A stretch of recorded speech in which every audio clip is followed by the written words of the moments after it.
Bonjour à tous, bienvenue dans notre jardin. Aujourd'hui, on vous emmène à Ptévenec qu'on a derrière nous, donc un petit coin fort sympathique au large du Ratsin. Donc moi je m'appelle Fred Lavion et je m'occupe de l'électronique marine chez Garmin. Aujourd'hui j'ai la chance d'être avec Mathieu, un ami de longue date. Et on va essayer de vous donner quelques petites astuces pour prendre facilement du poisson avec les leurres fiches. Et vous verrez, c'est simple parce que c'est des leurres qui pêchent tout seuls.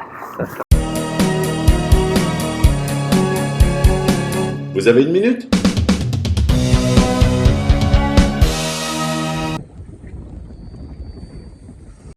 Voilà, pour moi, ça ce sont les trois leurres les plus simples à utiliser de la gamme fiche.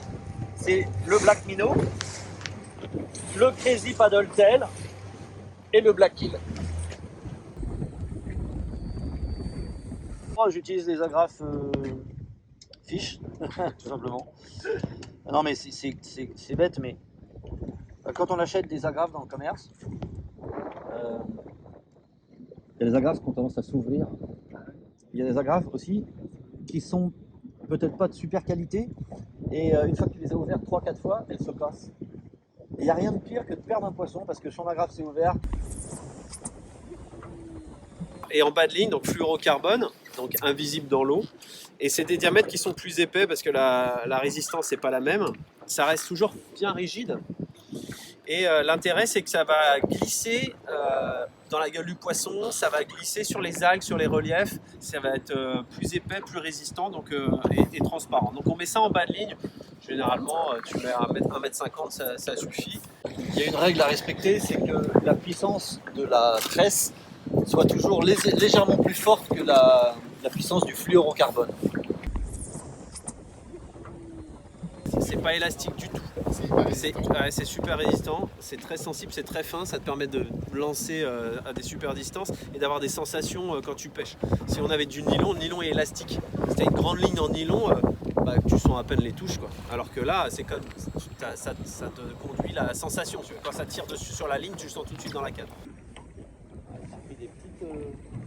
On évite, si tu coupes, là j'ai pas coupé le 2 mètres de bas de ligne de tresse, tu mets ça en boule dans tes poches, tu jettes pas ça dans l'eau parce que c'est pas biodégradable. La canne, le blanc, ce qu'on appelle le blanc de la canne, c'est du carbone, c'est très résonnant. Et en fait, ça va être le prolongement de cette espèce de fil là. Et il va me transmettre toutes les informations du leurre. Je sens le leurre qui travaille, je sens quand il touche le fond. Évidemment, je ressens, voilà, là je suis au fond, et je sens très bien les attaques s'il y en a. Et, de toute façon, une attaque, en général, c'est assez violent, on prend un coup de canon dans la canne. Il y a deux grandes marques qui se trustent le marché, c'est Daiwa et Shimano. Maintenant, il existe une multitude de marques de moulinets.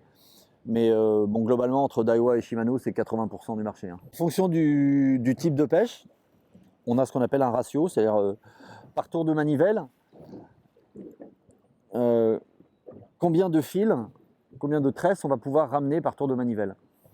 Et pour le bar, il faut ramener entre 80 et l'idéal, c'est entre 75 et 1 mètre par tour de manivelle.